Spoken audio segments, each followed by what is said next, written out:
പ്രഭാത ചിന്തയിലേക്ക് എന്റെ എല്ലാ പ്രിയപ്പെട്ടവർക്കും സ്വാഗതം. എന്റെ പ്രിയപ്പെട്ടവരെല്ലാവരും സുഖവും ക്ഷേമമായിരിക്കുന്നുവല്ലോ അല്ലേ?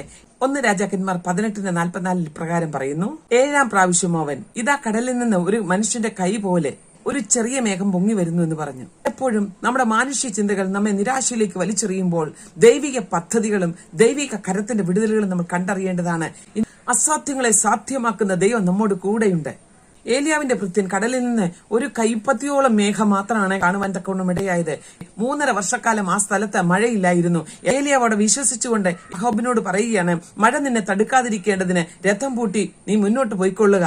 മക്കളെ, അസാധ്യങ്ങളെ സാധ്യമാക്കുന്ന ഒരു ദൈവം നമ്മോട് കൂടെയുണ്ട്. അവന്റെ പ്രവൃത്തി ഇന്നും കുറതായിട്ടില്ല. ഒരു കൈപ്പത്തിയോളം മേഘമേ ഉള്ളുവെങ്കിലും അതിനെ ഒരു വൻമഴയാക്കി തീർത്ത് ജീവിതത്തെ ഇന്ന് പകൽക്കാലം സന്തോഷമുള്ളവാക്കി തീർക്കുവാൻ ദൈവം മതിയായവനാണ്. തടഞ്ഞു വെച്ചിരുന്ന നിന്റെ അനുഗ്രഹങ്ങളെ ദൈവം ഈ പ്രഭാതത്തിൽ നിനക്ക് വേണ്ടി ഒരു മഴ പോലെ പെയ്തിറക്കുവാൻ പോകുകയാണ്. വിശ്വസിക്കുക. ആമേൻ.